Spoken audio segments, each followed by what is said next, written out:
नमस्कार दोस्तों, स्वागत है आपको मेरे चैनल पर।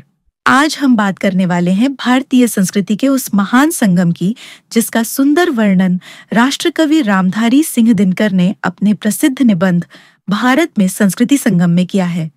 भारत की संस्कृति किसी एक दिन, एक जाति या एक समुदाय की देन नहीं, बल्कि हजारों साल की यात्रा, संघर्ष और मेल मिलाप का अनोखा परिणाम है।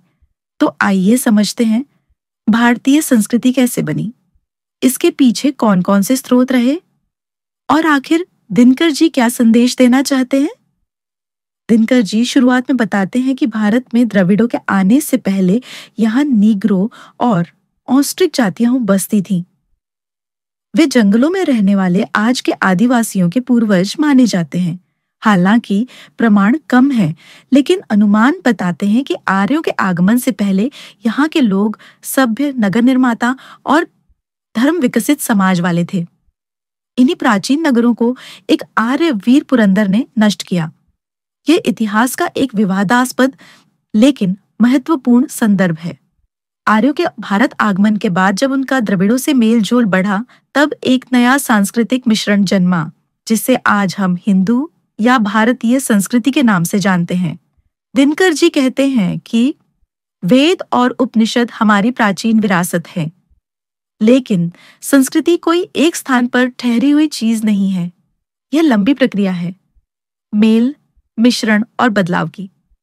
आर्य और द्रविड़ समाज जब एक दूसरे में घुलने लगे तो उनकी परंपराएं, रिवाज, आदतें और जीवन शैली भी एक दूसरे को प्रभावित करने लगी। इसी संगम ने आगे चलकर सनातन धर्म और भारतीय संस्कृति की नींव रखी। बाद में भारत में जो अन्य जातियां आईं, यूनानी, मंगोल, शक, कुषाण, हूण, वे भी यहाँ बस गए और अपने अपने तरीके से संस्कृति में योगदान देते गए। इसलिए भारत की संस्कृति एक बहुधार्मिक, बहुजातीय और बहुपरंपरागत धारा बनती गई। दिनकर जी की एक महत्वपूर्ण बात यह है कि शिव की पूजा आर्यों की देन नहीं थी। यह आर्यों से पहले ही भारत में प्रचलित थी। आगे चलकर रुद्र, जो आर्य मान्यता में था, और शिव, जो आर्योक्त परंपरा में था, दोनों की कल्पनाएं मिलकर शैव परंपरा बनी। यह साबित करता है कि हमारी संस्कृति अनेक स्रोतों से मिलकर बनी है। इसके बाद निबंध का सबसे महत्वपूर्ण संदेश आता है। संस्कृति आदान प्रदान से बढ़ती है। जो समाज केवल देता है लेकिन दूसरों से सीखता नहीं, वह धीरे धीरे खत्म हो जाता है। हमने यूनानियों को दर्शन दिया, लेकिन उनसे हमने ज्योतिष सीखी। आज जो अंतर्राष्ट्रीय अंक प्रणाली है, वह भारत में जन्मी, अरब गई और फिर यूरोप पहुंची। दिनकर जी चेतावनी देते हैं कि छुआछूत की भावना किसी भी संस्कृति को कमजोर कर देती है। प्राचीन भारत को दुनिया जगत गुरु कहती थी, लेकिन वह जगत शिष्य भी था। अर्थात जैसा हम दूसरों को सिखाते थे, वैसा ही उनसे सीखने का विनम्र भाव भी रखते थे। दिनकर का अंतिम संदेश यही है कि संस्कृति तभी सुरक्षित रहती है जब हम सीखने और सिखाने दोनों के लिए तैयार रहते हैं।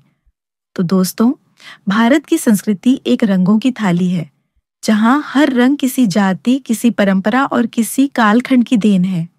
रामधारी सिंह दिनकर जी का यही संदेश है कि भारत की आत्मा उसके संगम में है, उसके मेलजोल, उसकी विविधता और उसकी सहिष्णुता में। अगर आपको यह वीडियो पसंद आया हो तो लाइक करें, चैनल को सब्सक्राइब करें और कमेंट में बताएं कि दिनकर जी का कौन सा विचार आपको सबसे अच्छा लगा। मिलते हैं अगले वीडियो में। धन्यवाद।